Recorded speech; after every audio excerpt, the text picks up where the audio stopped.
हरिओम। माया और कर्म और मोक्ष। आप माया को समझें, माया को जानें, माया को पहचानें। आप माया को जानते हैं? आप माया के बारे में कुछ नहीं जानते। क्या जानते हैं आप माया के बारे में? श्री हरि ब्रह्म के बारे में आप क्या जानते हैं? आप जीव के बारे में क्या जानते हैं? आप माया, ब्रह्म, जीव, ये तीन ही तो हैं। इन्हीं की सारी कहानी है। इन तीनों को जाने बिना मोक्ष कैसे प्राप्त हो सकता है?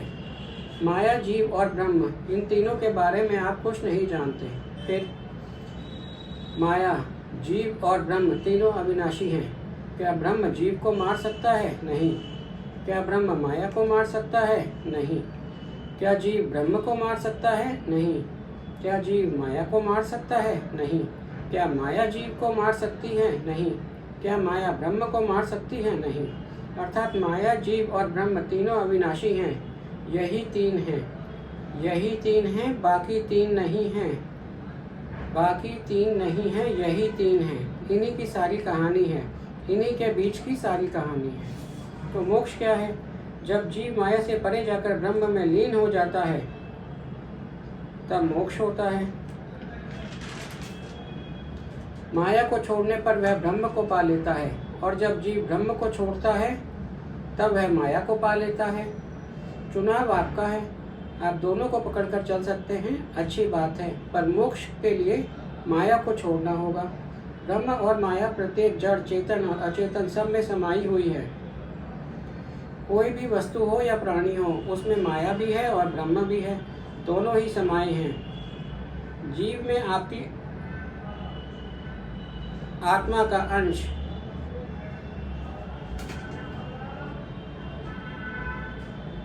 जीव क्या है?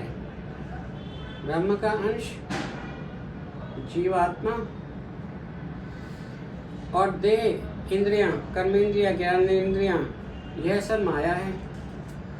अब आपको इस माया से पार जाकर ब्रह्म को पाना है, जो आपके भीतर है, जिससे आपका स्थूल शरीर और सूक्ष्म शरीर बना है। आपको उसको भी छोड़ना होगा, और जो माया आपको बाहर दिखाई देती है, आपको उसको भी छोड़ना होगा। जब आप माया को छोड़ेंगे तो उसमें स्थित ब्रह्म दिखाई देगा, वह ब्रह्म जिसका जीवात्मा अंश है। ब्रह्म को जानकर आप उसका अध्ययन और मंथन करें। जब आप ब्रह्म का स्पर्श करेंगे तो आपको ब्रह्म का पता चलेगा। उसका वर्णन नहीं हो सकता, बस जैसे स्पर्श करने से अनुभूति होती है, वैसे ही अनुभूति हो सकती है। आपको इसी ब्रह्म में लीन होना है मोक्ष प्राप्ति के लिए। माया में लीन होंगे तो दुनिया मिलेगी, और ब्रह्म में लीन होंगे तो मोक्ष मिलेगा। हरिओम तत्सत।